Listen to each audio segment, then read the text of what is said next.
Nice enough to join us from The Athletic, the one and only Jason Jones. Jason, apologize. You stepped right in the middle of Drapes telling us about how close he came to working with Will Smith back in the day. Well, I don't blame him for not doing that. My first taste of manual labor, I said, I'm going to stick with this college thing. This is my background.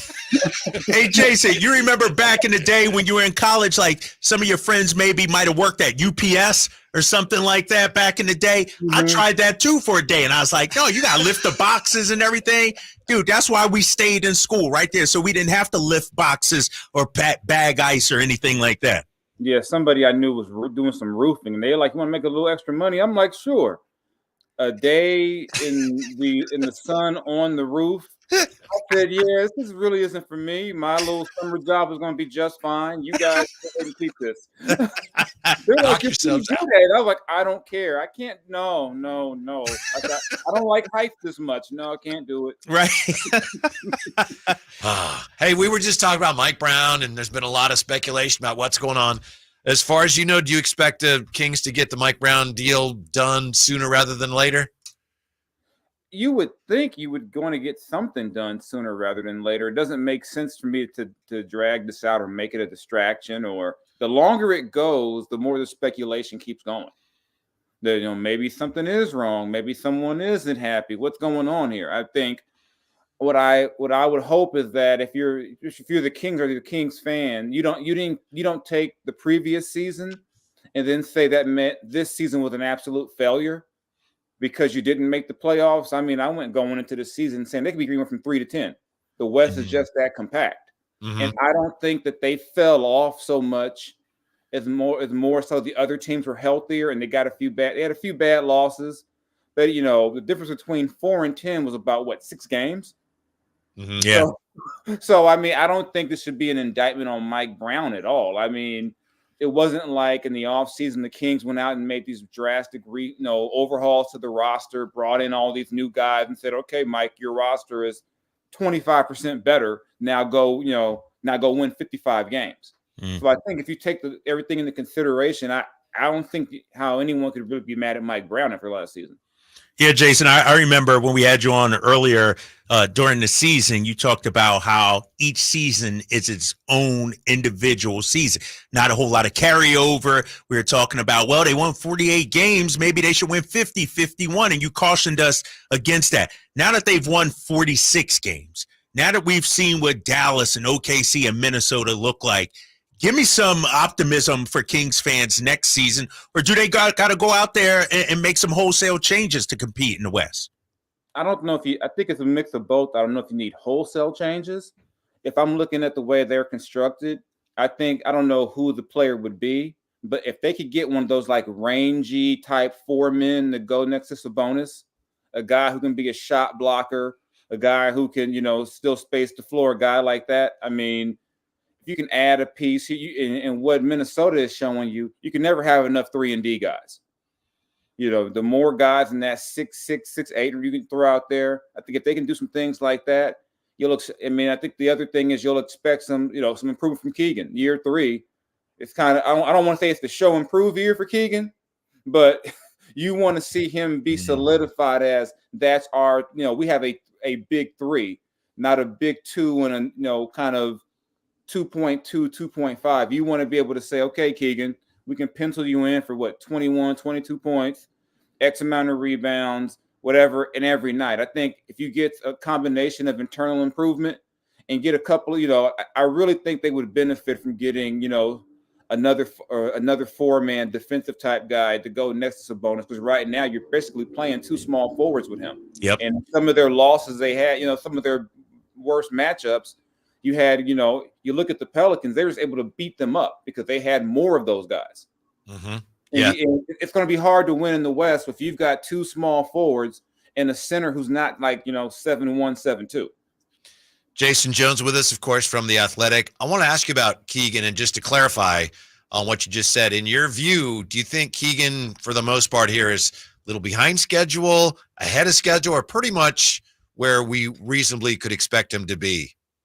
I think he's pretty much on schedule. I don't think he regressed or anything last year. I don't think you watch his play and go, "Oh, wow, they made it." Like, what were they doing? This is terrible. But if you're talking about the way the West is and trying to take that next leap, you're going to need him to take a leap with you to get there, because it's not like the Kings have like a max salary slot available. You're not going to go out there and just get another star. You're not going to go, I don't know, outright sign Paul George and drop him in. You can look at the trade market, you can do all those things, but what think we see with teams that are left in the playoffs, they've all got guys they drafted who became really, really good.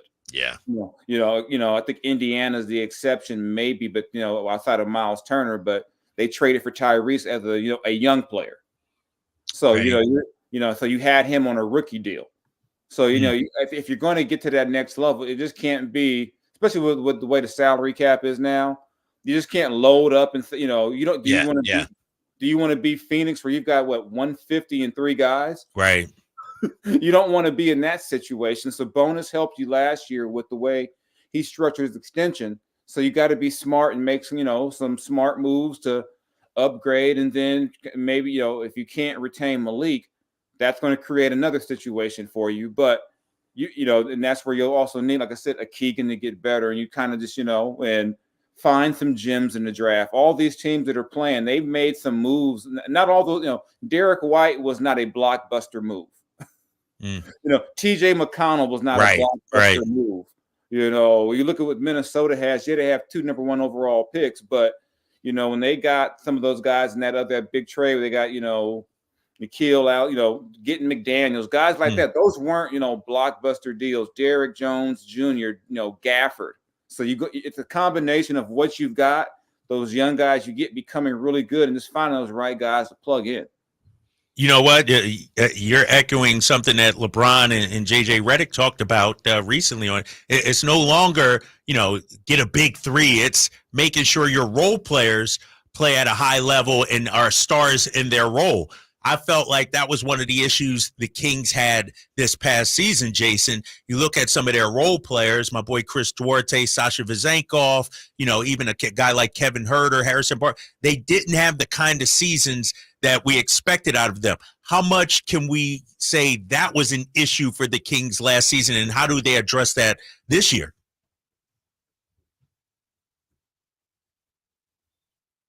Well, he didn't care for your question. No, I'm I was about to say that's a great question. That's like a question Hall of Fame right there. I know. Close the laptop. I'm not talking about that. I know, right? No, but that's a really good point, though. You look at the previous season. Kevin Huerter had probably his best all around. Guys really played really well, and a lot of times when a team breaks out, part of it, Malik Monk, I think we saw what Malik did in LA, and you knew he could do it, but to see him, break out the way he did, I think he got robbed 6th man of the year. But that's, I didn't have a vote this year, but I thought he got robbed. But that's a big part of it, is that you look at the teams that are left and some of the teams that had success. You look at a Denver, round 1.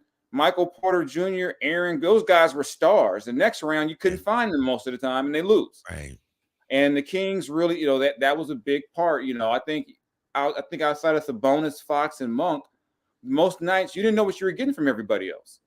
And it's hard to win in the NBA like that. And even Leaks, would have his kind of ebbs and flows to the season.